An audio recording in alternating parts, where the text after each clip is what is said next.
Hello, it's 9 p.m. in Arts. This is time to English New Edition for tonight. Headlines we have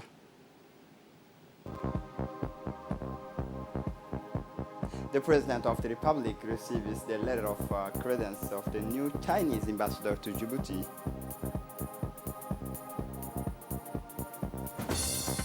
For the national scene in Zambia, 16 contenders for a seat.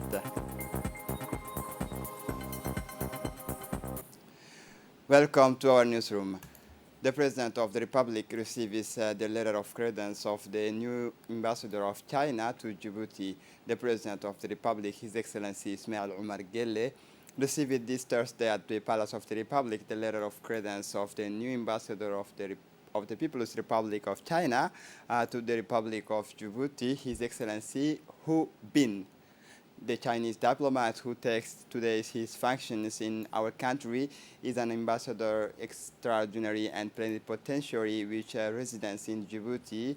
During the ceremony dedicated to the delivery of his letter of credence, Mr. Hu Bin first paid a vibrant tribute to the political leadership of President Guelleh. Under your leadership, Excellency, Mr. President of the Republic, the government and the Djiboutian people have worked actively to find a development path adapted to national conditions, allowing your country to achieve a vigorous development in all areas, he said. He then welcomed the continuous strengthening of Sino-Djiboutian relations, and this since the establishment of the diplomatic relations between the two countries.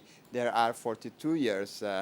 In recent years, the political trust between China and Djibouti has continued to strengthen, and pragmatic cooperation has borne fruit in various areas, he noted in this sense, citing the collaboration that the two nations have recently had around the COVID-19 under the solidarity and mutual aid successful between them.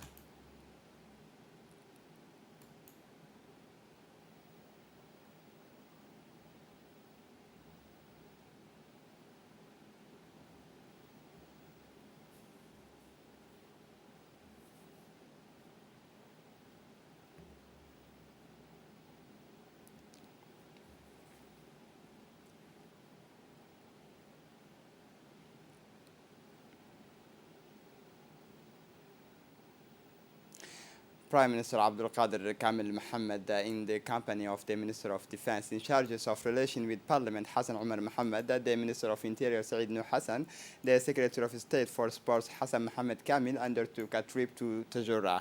The delegation led by Prime Minister was welcomed by the Prefect of the region Hassan Dabale and the President of the Regional Council. During this trip, the Prime Minister received and exchanged with members of the civil society, including elders, ulema, women's association, and local youth.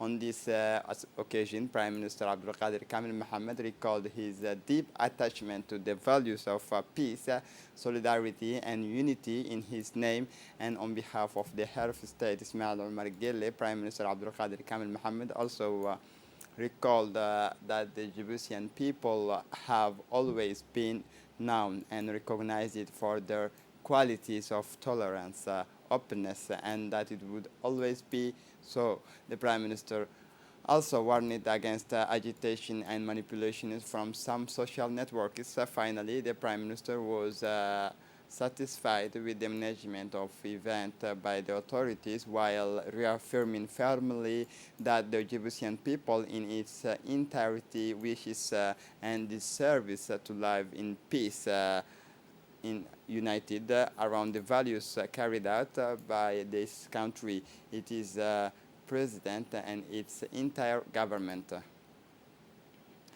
Under the auspices of the Ministry of Interior and the Ministry in charge of decentralization in close collaboration with UNFD, a conference on non-violence and peace was held this morning in the municipality of Bulaus at the headquarters of UNFD. The conference is scheduled to last 3 days, August 11, 12, and 15, The objective of this awareness campaign is, first of all, to ensure that the peace, unity, and peaceful coexistences of the community in the region cannot be violated. The secondary goals of this initiative is to remind the citizens that one can only prosper in peace and that one's neighbor, regardless of his ethnicity and tribe. He is not his energy, but rather is a pillar, and above all, he is first help to the cannot. He cannot get tired of participating in these conferences. The Vice President of the UNFD, Hasna Hamad Bidil, the member of the Parliament, and the President of the Municipality of Blaus. The Vice President of UNFD, Hasna Hamad Bidil, then stressed in her speeches the importance of cohesion and stability in our dear country, and that Djibouti is and will always be a country of peace. Still in the framework of the perpetuation of peace and social cohesion in the Republic of Djibouti, the customary chief of the region of Dakhel met with to discuss and exchange on the sustainable preservation of unity and inter-community prosperity. The objective of this meeting was above all to adopt together the actions of reinforcement and consolidation of peace so that the fraternity and the peaceful cohabitations of the various communities of the region cannot be sullied by the inter-ethnic confrontations in progress in the sub-regions of Ethiopia, as well as the disturbance of the public order which occurred in the capital of Djibouti. During this meeting, the customary chief first held the Fatiha to the innocent victims who lost their lives in the last inter-neighborhoods confrontations and addressed their most and sad condolences to their families and relatives. The elders of the Dakhel region then united in the one voice to condemn the instigators of these acts. The Ministry of Women and Family, in collaboration with the Waqf Property, held awareness raising workshop of the popularization of abandoned female mutilation genital in the center of women empowerment of the White City in the region of Tajora.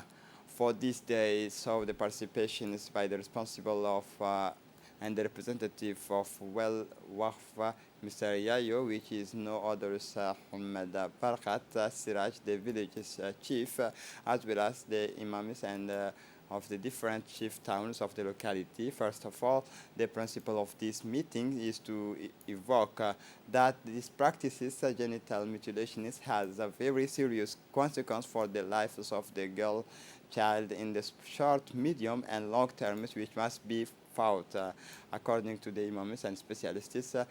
Does not present any benefit for the health of the girls and the women problems of the childbirth during the period of among the guests. The village chief supported that this practice is harmful to the female community. He urged all the population concerned to fight with the female genital mutilation with more collective and individual commitment.